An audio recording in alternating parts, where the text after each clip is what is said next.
নমস্কার বন্ধুরা, ইন্দ্রাণী কুকিং শোতে সবাইকে স্বাগত জানাই। আজকের রেসিপি পাটিসাপটা পিঠা, যেটা চালের গুঁড়ো ছাড়াই চিড়ে দিয়ে তৈরি করেছি। নরম তুলতুলে এই পিঠাগুলো মুখে দিলেই মিলিয়ে যাবে, আর প্যানে ভাঁজ করার সময় কিংবা তোলার সময় কোনোভাবেই ভেঙে যাবে না। তাহলে চলুন রেসিপিটা দেখে নেওয়া যাক।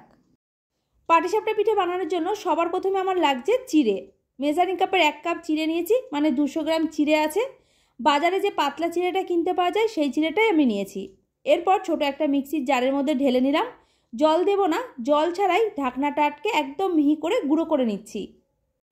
চিড়েটা আমার গুঁড়ো করা হয়ে গেছে, একটু চামচে নিয়ে দেখিয়ে দিচ্ছি। দেখুন, একদম মিহি করে গুঁড়ো করতে হবে, যেভাবে আমি করে নিয়েছি। পাটিসাপটার জন্য এবার ব্যাটার তৈরি করছি। তার জন্য বড় একটা মিক্সিং বোলের মধ্যে গুঁড়ো করে রাখা চিড়েটাকে ঢেলে নিতে হবে। এবার এই গুঁড়ো করা চিড়ের মধ্যে মিশিয়ে নিচ্ছি 3 টেবিল চামচ ময়দা।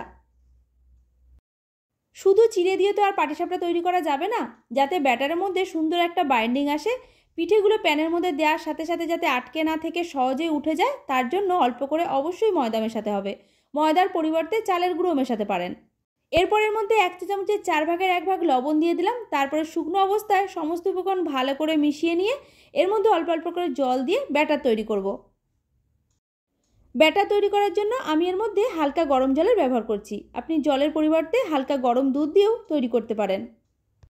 প্রথমে আমি 1 বাটি জল নিয়েছিলাম, পুরোটা একসাথে দিইনি। এইভাবে অল্প অল্প দিতে থাকবো আর খুব ভালোভাবে মেশাতে থাকবো। এতে পাটিসাপটার ব্যাটারের মধ্যে কোনো ডেলা ভাব থাকবে না, বেশ সুন্দর একটা স্মুথ ব্যাটার তৈরি হবে। একটা হ্যান্ড ব্লেন্ডারের সাহায্যে 2 মিনিট মতো আমি ব্যাটারটাকে খুব ভালোভাবে ফেটিয়ে নিয়েছি। আর ঘনত্বটা দেখুন, ঠিক এইরকম হয়েছে। খুব বেশি ঘন না, আবার খুব বেশি পাতলাও না। ব্যাটারটা তৈরি করতে 1 বাটির পুরো জলটা আমার লাগেনি, অল্প করে বেঁচে গেছে। আপনার কম বেশি হতে পারে। এবার এটা আমাদের ঢেকে রেস্টে রাখতে হবে 10 মিনিটের জন্য, যাতে সব কিছু ভালোভাবে সেট হয়ে যায়। পাটিসাপটার জন্য নারকেলের পুরটা তৈরি করছি। কড়াইতে দিয়ে দিলাম মাঝারি সাইজের একটা কোরানো নারকেল। গ্যাসের ফ্লেমটা আমি এখনও অন করিনি, অফ করা আছে। এরপরের মধ্যে দিচ্ছি পাটালি গুড় 300 গ্রাম। মিষ্টির পরিমাণটা যে যতটা পছন্দ করেন সেই মতো কম কিংবা বেশি করে দিতে হবে। আমি পাটালি গুড় দিয়ে নারকেলের পুরটা তৈরি করছি। আপনি আপনার পছন্দ মতো যে কোনো ধরনের গুড় দিতে পারেন। এছাড়া শুধু চিনি দিয়েও বানাতে পারেন।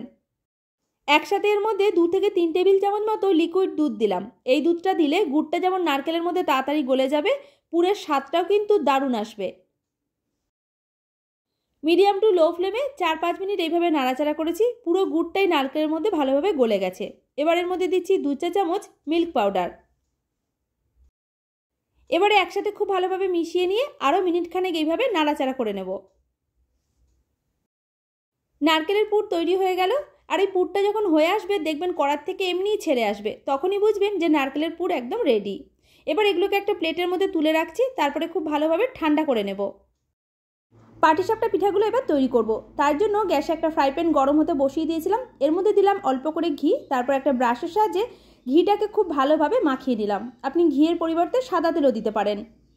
ব্যাটারটা নিয়ে নিলাম, তারপর হাতা দিয়ে ভালো করে মিশিয়ে নিয়ে ফ্রাই প্যানের মধ্যে 1 হাতা দিয়ে দিলাম। ফ্রাই প্যানটা ধরে এইভাবে একটু মেলিয়ে নিতে হবে, যাতে পাটিসাপটাটা একটু বড় হয়ে যায়।